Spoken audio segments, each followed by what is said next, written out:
Mesdames et messieurs, bonsoir. Bienvenue dans le 20h. Voici les titres de ce mardi 14 novembre. Le président Alassane Ouattara s'est entretenu avec le ministre délégué auprès du ministre des Affaires étrangères du Japon. Au cœur de la rencontre, le renforcement de la coopération Côte d'Ivoire-Japon, notamment en matière économique. Les lauréats de la 4e édition du prix Alassane Ouattara pour l'émergence sont connus. Les lauréats, 40 jeunes au total, ont reçu chacun un chèque de 5 millions de francs CFA pour le financement de leur projet. Le vice-président Daniel Kablan-Duncan encourage l'initiative et le Salon international de l'agriculture et des ressources animales s'ouvre à Abidjan le 17 novembre prochain. Dans ce 20h, nous évoquerons les retombées de l'édition précédente, le Sahara 2015. Nous irons à la rencontre d'une biochimiste transformatrice de céréales. Et ce mardi, c'est jour de deuil en Iran où les écoles sont restées fermées. Le dernier bilan du séisme est monté à 530 morts, 8000 blessés. Les autorités se mobilisent pour apporter une assistance aux sinistrés. Soyez les bienvenus sur RTI 1. Nous commençons tout de suite par le palais présidentiel où le chef de l'État, Alassane Ouattara, a échangé aujourd'hui avec le ministre délégué auprès du ministre des Affaires étrangères du Japon. Au cœur de la rencontre, le renforcement de la coopération Côte d'Ivoire-Japon, notamment dans le domaine économique, et la réforme au sein du Conseil de sécurité de l'ONU, organe dans lequel, vous le savez, la Côte d'Ivoire va siéger en tant que membre non permanent dès l'année prochaine. Viviane Aïmé. Élu membre non permanent du Conseil de sécurité de l'ONU pour la période 2018-2019, la Côte d'Ivoire aura son mot à dire dans les processus de règlement des différents conflits qui agitent le monde. C'est en grande partie la raison pour laquelle le ministre délégué auprès du ministre des Affaires étrangères du Japon est venu ce mardi auprès du chef de l'État ivoirien, le président Alassane Ouattara, pour évoquer le conflit qui oppose son pays, le Japon, à la Corée du Nord en raison des tirs de missiles balistiques de la Corée du Nord au-dessus du territoire du Japon. Sachant que le Côte d'Ivoire sera parmi les membres non permanents du Conseil de sécurité des Nations Unies à partir de l'année prochaine, donc pour avoir une discussion concernée par la réforme de ce Conseil, également la question sur la Corée du Nord à laquelle le Japon fait face. Et donc j'ai connu une discussion très fructueuse et constructive avec Monsieur le Président. Le ministre délégué auprès du ministre des Affaires étrangères du Japon a par ailleurs ajouté que les questions de coopération entre son pays et la Côte d'Ivoire ont été aussi évoquées. Dans l'actualité également ce mardi, les lauréats de la 4e édition du prix Alassane Ouattara pour l'émergence sont connus. Les lauréats, 40 jeunes au total, ont reçu chacun un chèque de 5 millions de francs CFA pour le financement de leur projet. Ce prix, je rappelle, a pour objectif d'encourager les jeunes Ivoiriens à devenir des patrons d'entreprise. Et le vice-président Daniel Kablan-Duncan invite tous les jeunes au travail. Issa Tchonayeo. Un prix pour honorer le président de la République et inculquer son esprit de gagne aux jeunes entrepreneurs ivoiriens. Le prix Alassane Ouattara du jeune entrepreneur émergent est à sa 4e édition. Il permet cette année à 40 jeunes retenus sur 1179 candidatures de réaliser leurs différents projets. Chaque lauréat a reçu des mains du vice-président un chèque de 5 millions de francs CFA pour le démarrage de ses activités. C'est une lucarne qui nous est ouverte pour pouvoir réaliser nos projets, pouvoir avancer dans la vie. Son Excellence, Monsieur le Président, nous permet de pouvoir nous exprimer. Le produit que nous mettons en œuvre, c'est des yaourts à base de café et de cacao. Je fais les chaussures avec les pelles pour valoriser l'Afrique. Le prix que j'ai remporté, je vais employer 50 jeunes. On a soumissionné avec le Chapalo parce qu'on s'est dit qu'il faut valoriser nos produits du territoire. Mon projet porte sur la création d'une chaîne de distribution des riz et de produits à base de riz dans le district autonome d'Abidjan. L'émergence de la Côte d'Ivoire passe par une jeunesse responsable et entreprenante. Le prix institué par le district autonome d'Abidjan vise à l'encourager à entreprendre. Le seul message, c'est celui de l'engagement. Le seul message, c'est celui de l'espérance en la Côte d'Ivoire. Parce qu'on ne peut pas se présenter à un concours si on n'a pas l'espérance que le jury sera sérieux, que les résultats seront respectés, que ce qui a été promis sera donné. Ils ne viennent que parce qu'ils ont l'espérance que nous sommes dans un système où ce qui est dit est fait. Le président de la République, Alassane Ouattara, a fait de l'emploi des jeunes une priorité. En 4 années, cette initiative a permis la création de 100 entreprises grâce aux 100 meilleurs projets, mais aussi la réalisation d'un chiffre d'affaires cumulé de 500 millions de francs CFA par les entreprises lauréates, la création de 400 emplois directs.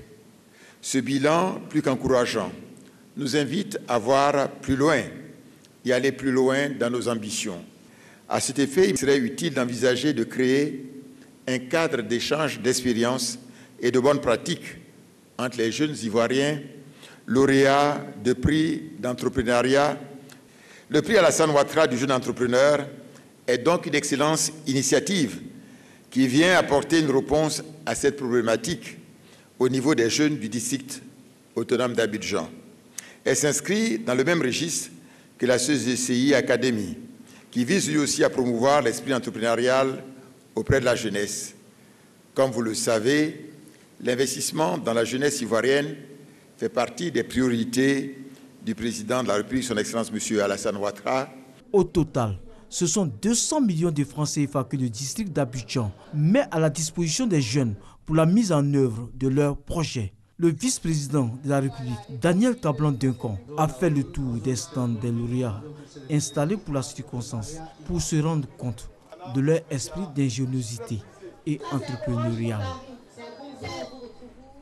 La Côte d'Ivoire accélère les préparatifs pour l'organisation du 5e sommet UE, Union africaine. À environ 2 semaines de l'événement, le pays hôte s'active. Vous allez le voir, le vice-président Daniel Kablan-Duncan a visité les sites sites d'accueil. Après Yamoussoukro, hier, il s'est rendu au village Akwaba de Makori, ici à Abidjan, pour s'assurer que le site sera opérationnel pour le sommet. Mama Traoré, Herman Givi.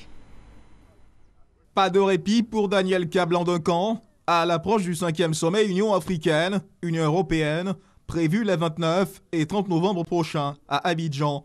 Le vice-président multiplie les visites de terrain. Objectif, voir de près si tous les sites retenus seront prêts à accueillir les milliers de participants attendus. Inscrit sur son agenda ce mardi matin, le village Akwaba basé dans l'enceinte de l'Institut national de la jeunesse et des sports. Site qui avait accueilli les délégations d'athlètes lors des 8e Jeux de la francophonie en juillet dernier.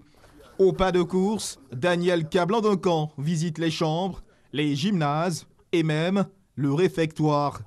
À chaque étape, il ne manque pas de poser des questions aux prestataires. Ça met combien de temps là avant de soulever? C'est instantané. Voilà, c'est déjà chaud. Des questions également adressées au ministre chargé des 8e Jeux de la francophonie et au maître d'œuvre du village. À l'issue de ce marathon matinal, le vice-président dit repartir confiant. Nous avons 4000 lits et il fallait, dans les différentes hypothèses, s'assurer que les chambres sont opérationnelles. C'est ce qui a été confirmé dans notre visite, que les gens peuvent manger ici. On a fait le tour pour voir les endroits où les gens peuvent manger, c'est disponible. Et s'assurer aussi que les gens pourraient être accueillis dans les conditions les meilleures ici. Nous pensons en fait que les demi-chambres peuvent être utilisées dans le cadre à la fois du sommet Union africaine, Union européenne, d'une part, mais aussi pour ICASA qui viendra donc en décembre prochain.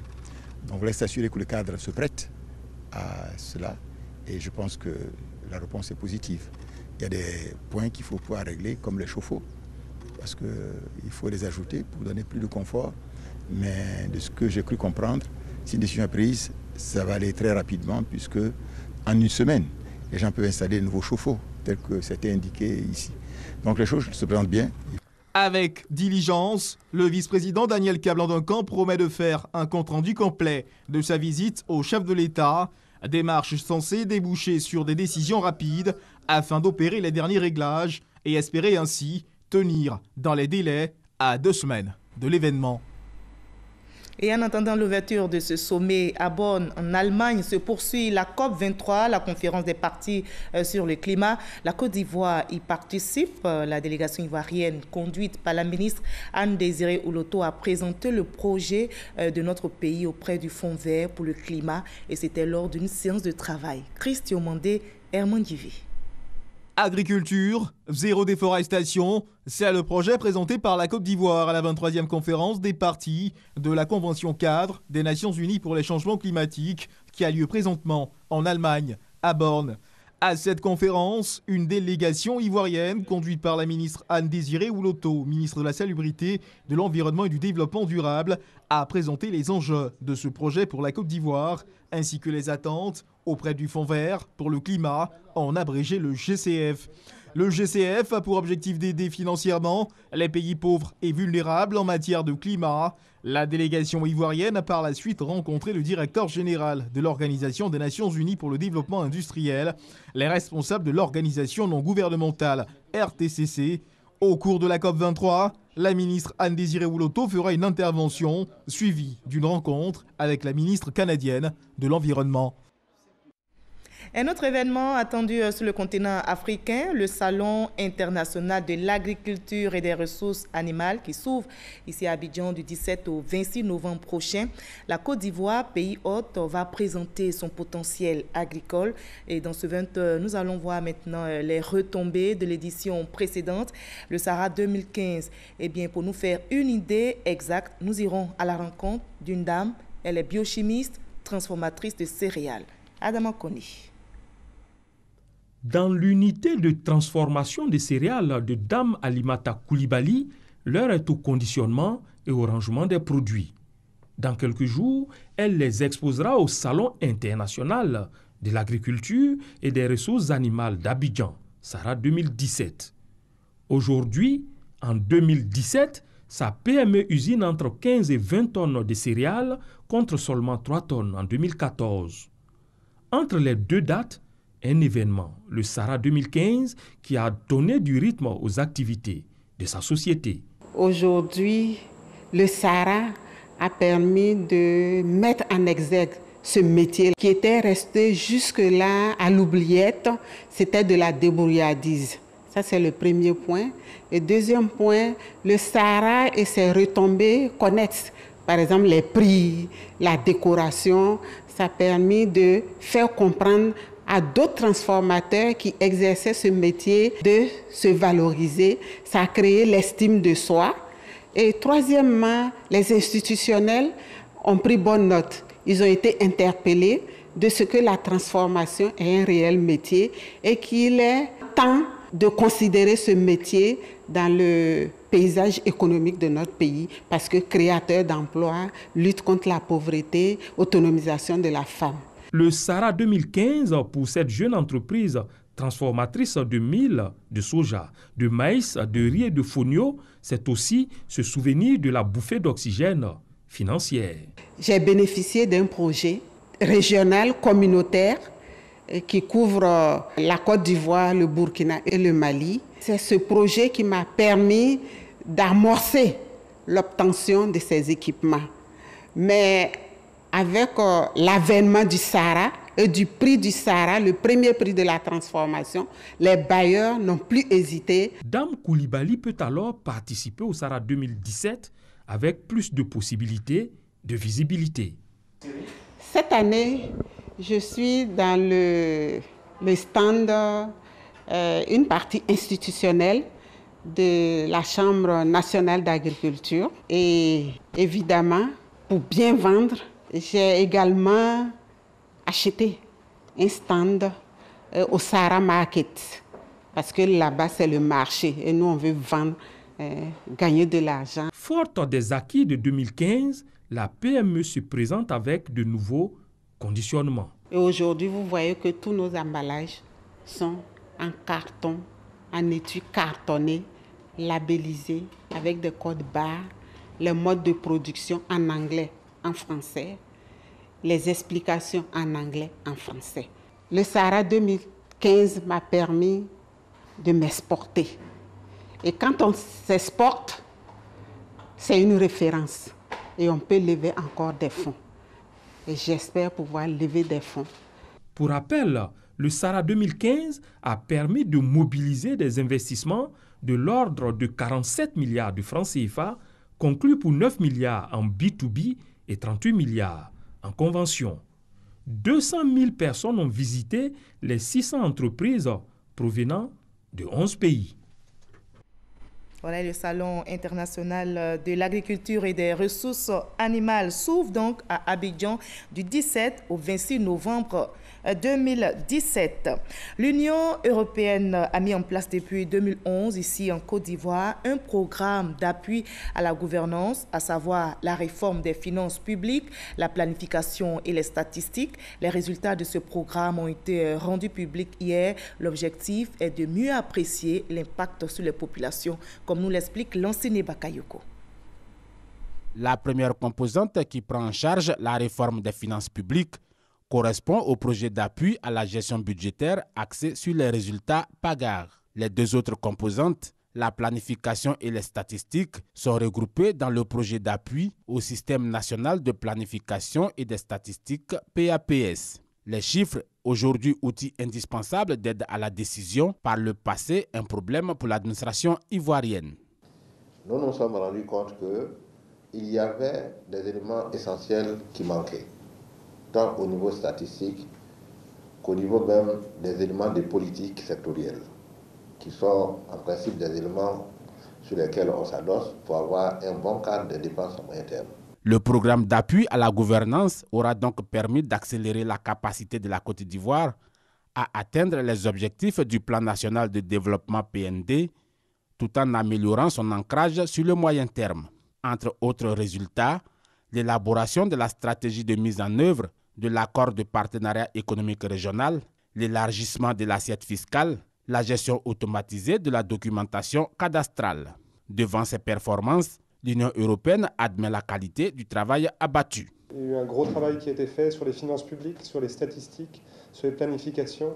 Et ces trois axes, qui sont des piliers essentiels de la bonne gouvernance d'un pays, restent des priorités de coopération entre l'Union européenne et la Côte d'Ivoire. Ce discours plutôt flatteur résonne comme une sorte de pression sur les décideurs ivoiriens. Ces résultats qui sont obtenus, ce n'est pas pour simplement meubler nos tiroirs, meubler nos bureaux, mais c'est pour que nous puissions les utiliser, effectivement. Pour le financement du programme d'appui à la gouvernance, l'Union européenne a dû débloquer plus de 7 milliards de francs CFA. Le district autonome d'Abidjan bénéficiera de l'expertise de la région de l'Île-de-France dans la conduite de ses actions de développement.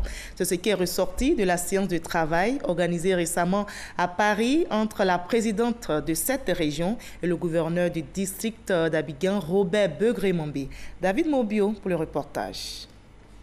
Au nombre des sujets examinés figurent la santé préventive, l'agroalimentaire, la culture, les arts et le sport, un centre d'incubation avec une capacité d'accueil annuelle de 100 entrepreneurs et un renforcement de ses équipements informatiques.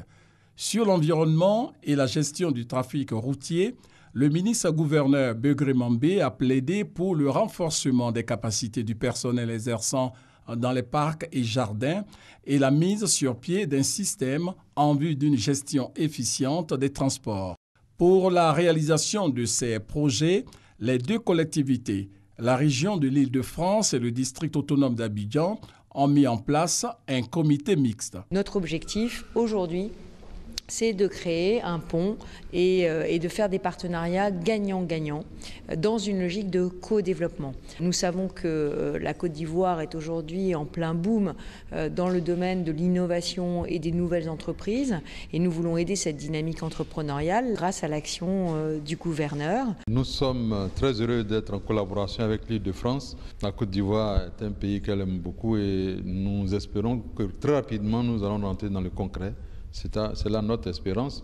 Je voulais ajouter qu'elle offre la possibilité aux jeunes inventeurs en matière d'art, de culture, de la chanson, la peinture, de participer à un concours international pour regrouper les meilleurs en Île-de-France afin de leur permettre de faire leur première œuvre. Je ne serai pas satisfait, mais très rapidement nous allons passer au concret.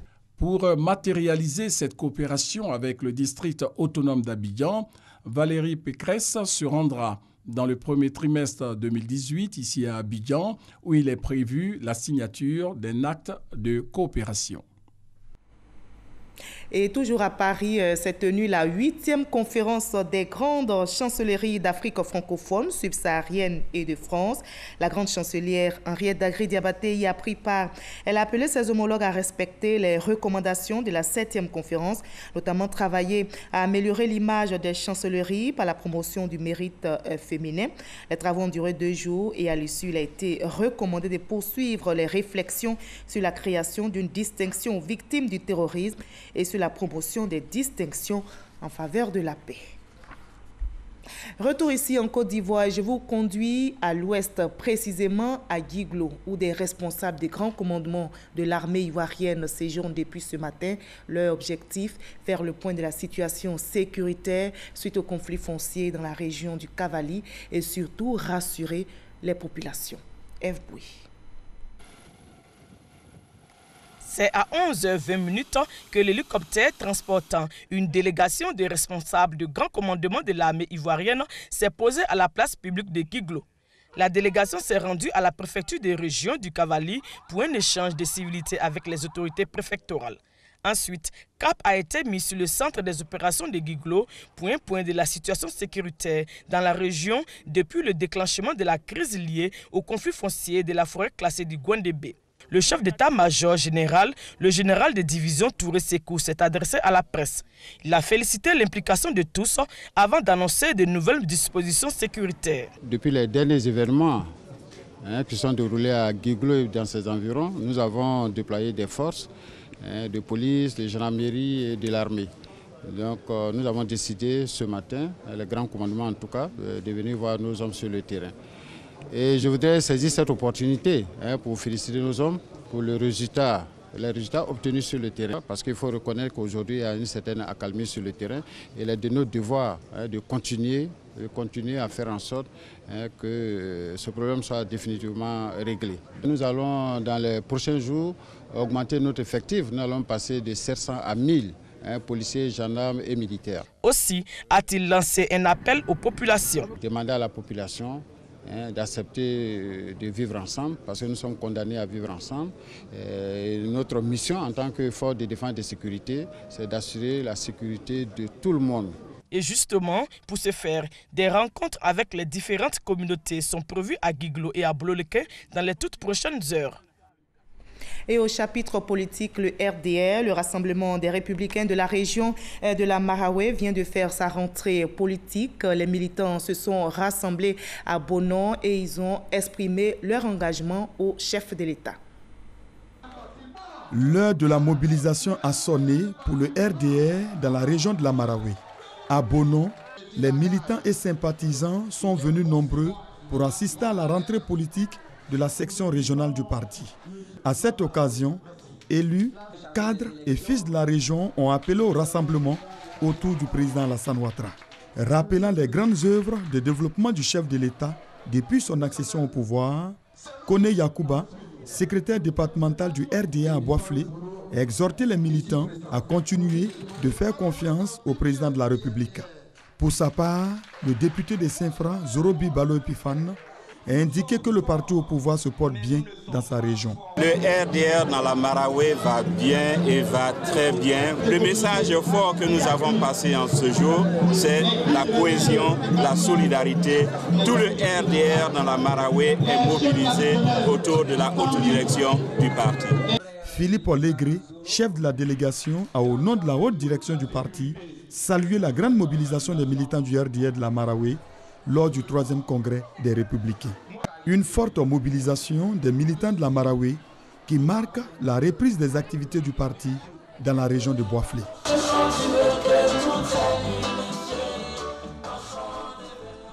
Reportage réalisé pour vous par Ngana Konaté. Le PDCI RDA présent, le PDCI RDA du Grand Nord s'est aussi retrouvé à Bundiali et ils étaient en séminaire.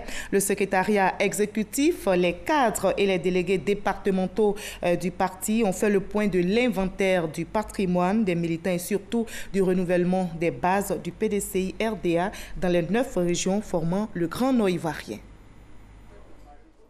Pour la restitution des travaux de restructuration du PDCI RDA dans les régions de la Bagoué, Béré, Ambol, Tchologo, Poro, Worodougou, Kabadougou, Folon et Baping, militants de base et délégués départementaux à la maison du parti à Bundiali. Cette mobilisation, la preuve que le PDCI RDA a recouvré la santé dans le Grand Nord. 40 délégations départementales désormais contre 28 20 ans plus tôt. Il y a 40 délégations.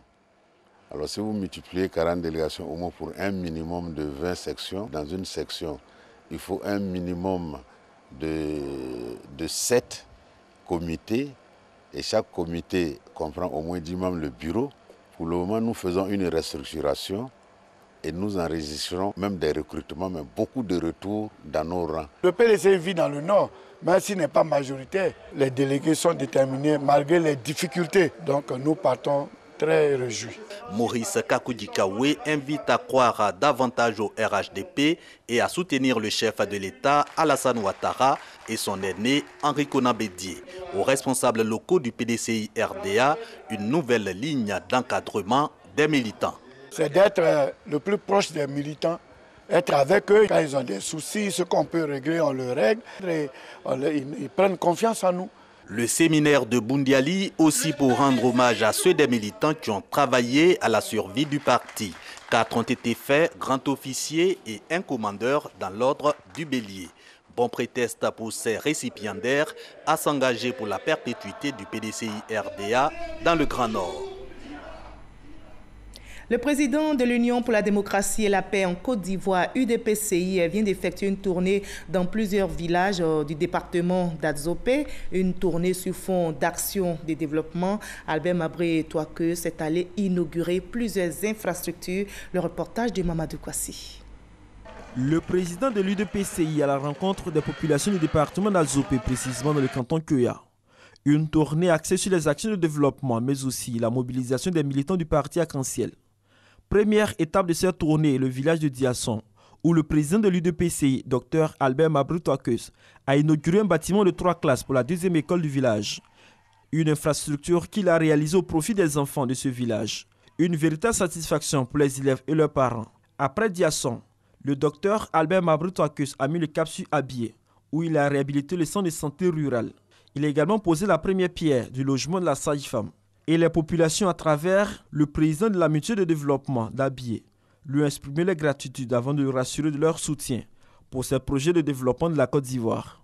Le président de l'UDPCI, Dr Albert Mabré-Touaque, a dit à ces populations que les actions de développement entamées dans le département d'Adzopé vont se poursuivre. Il faut cependant le soutenir dans sa politique de développement, a-t-il indiqué. Et que nous sachions que c'est ensemble qu'on réussira. Personne n'a à lui seul l'intelligence pour bâtir ce pays. Houphouët-Boigny nous a appris qu'après lui, c'est des équipes qui doivent diriger la Côte d'Ivoire. Et moi, mon ambition, c'est de rassembler à nouveau la Côte d'Ivoire. C'est d'y apporter la paix durablement et c'est d'apporter l'équité dans le développement. À Biasso, à la demande de la population, Dr Albert Mabré-Touaque a fait bâtir des préaux pour les différentes rencontres du village. À ces populations également, il a parlé de paix et de développement pour bâtir la nouvelle Côte d'Ivoire. Le clou de cette tournée était le meeting de la ville d'Adzopé, où le président de l'UDPCI a investi ses différents coordinateurs. Il a saisi l'occasion pour inviter ses militants à investir le terrain pour parler des idéaux du parti Arc-en-Ciel, idéaux axés sur la paix et le développement de la Côte d'Ivoire. 45 millions de francs CFA investis à Boyo, dans la commune de Kouto, par le fonds de dotation. C'est une ONG française. Domaine bénéficiaire, la santé et l'éducation. La mutuelle de développement de Boyo et son bailleur ont livré donc ces infrastructures de base aux populations. Et le ministre de la Communication, de la Poste et de l'économie numérique, Bruno Koné-Nabagné, cadre de Kouto, salue cette action. Léon Brou. Boyo, commune de Kouto, centre de santé, école, électricité, bref, toutes les infrastructures de base, mais pas suffisantes pour les 7000 âmes. Illustration à l'école, le recours au magasin de la CIDT comme salle de classe et cantine scolaire. De 8h à midi et de 14h à 17h30 et à midi, elle sert de cantine. Fini ce calvaire avec l'inauguration de ces infrastructures socio-éducatives, logement d'agents de santé, 3 salles de classe, cantine scolaire, bibliothèque, livres et équipements informatiques. Réalisation de la mutuelle de développement de Boyo, financée par le fonds de dotation Cornelius France pour 45 millions de francs CFA. On va essayer de faire de Boyo un village pilote sur l'électricité. On a des projets avec les mangues. On va s'installer dans la durée. Témoin de cette remise d'infrastructures, le ministre Bruno Nabagné-Koné, le porte-parole du gouvernement, salue le partenariat mutuel de Boyo, fonds de dotation Cornelius. Il vise, selon lui, le bien-être des populations comme recherché par le gouvernement. Et de rappeler les limites des moyens de l'État, Bruno Koné invite à davantage d'initiatives privées. Sachez, chers cadres, que quel que soit votre niveau, vous avez bien plus que la moyenne de nos populations. Donc, chacun de nous peut donner un peu pour améliorer les conditions de vie de nos populations. N'attendez pas que ce soit seulement le gouvernement qui le fasse. Nous en avons tous les capacités. Le partenariat entre la mutuelle de développement de Boyo et le fonds de dotation Cornelius France date seulement de 6 mois. Ces jours de deuil en Iran où les écoles sont fermées ce mardi. Le dernier bilan du séisme est monté à 530 morts et 8000 blessés. Les opérations de secours et de sauvetage ont pris fin car selon les autorités, il ne devrait plus y avoir de survivants ou de corps sous les décombres. C'est la désolation et le chaos dans les zones sinistrées. Fin de ce 20h. Merci à vous tous de votre aimable attention. Je vous retrouve demain à la même heure.